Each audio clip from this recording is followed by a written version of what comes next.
Assalamualaikum warahmatullahi wabarakatuh. Perkenalkan kami dari kelompok 25 dengan anggota kelompok Your Michael Siregar dengan 3 NIM terakhir 043 dan saya Valentina Trista dengan 3 NIM terakhir 042. Dan pada kesempatan kali ini kami akan menjelaskan tentang proyek UTS kami yang berjudul Implementasi Business Intelligence Dashboard dengan tabel publik untuk visualisasi provinsi rawan banjir di Indonesia.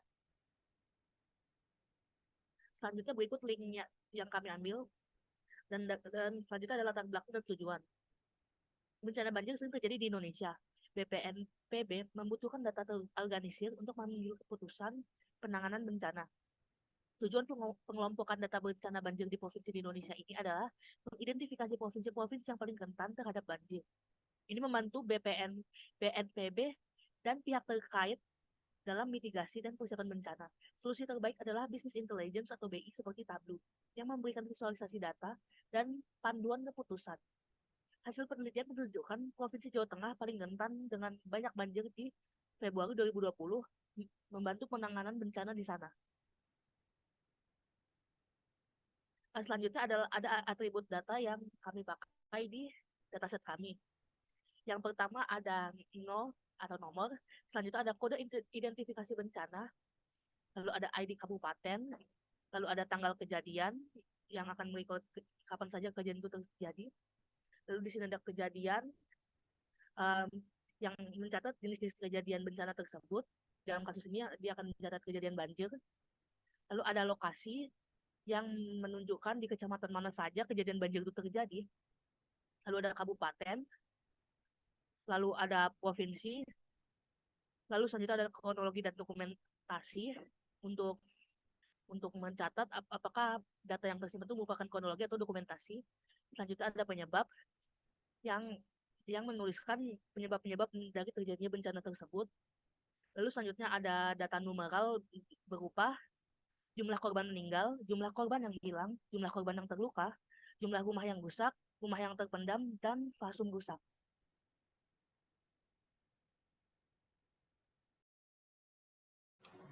Selanjutnya saya akan menjelaskan implementasi visualisasi data menggunakan Tableau. Yang pertama adalah geomapping. Pada visualisasi data ini menunjukkan tentang jumlah bencana banjir dari setiap provinsi dalam bentuk visual geomapping, di mana frekuensi banjir tiap daerah direpresentasikan dengan color coding pada masing-masing provinsi di peta. Yang kedua ada tree maps dan fact bubble, representasi jumlah banjir dari setiap provinsi di Indonesia dalam visual tree maps dan fact bubble. Lalu ada grafik batang yang menunjukkan mengenai jumlah bencana banjir dari setiap provinsi di Indonesia dalam bentuk visualisasi grafik batang. Lalu ada grafik batang yang menunjukkan 3 provinsi dengan jumlah banjir terbanyak di Indonesia. Nah, 3 grafik tadi dapat memunculkan tabel informasi banjir. Nah, karena tadi di sini yang paling banyak Provinsi Jawa Tengah, maka kami akan mengambil tabel informasi dari Jawa Tengah. Lalu grafik banjir di Jawa Tengah. Grafik ini menampilkan jumlah bencana banjir pada beberapa bulan tiap tahunnya. Dari grafik tersebut dapat terlihat kejadian banjir di Jawa Tengah paling banyak terjadi di bulan Februari awal tahun 2020. Yang lalu ada grafik banjir di tiap kabupaten di Jawa Tengah. Pada grafik ini menampilkan jumlah kejadian banjir di setiap kabupaten di Provinsi Jawa Tengah dalam bentuk visual grafik batang.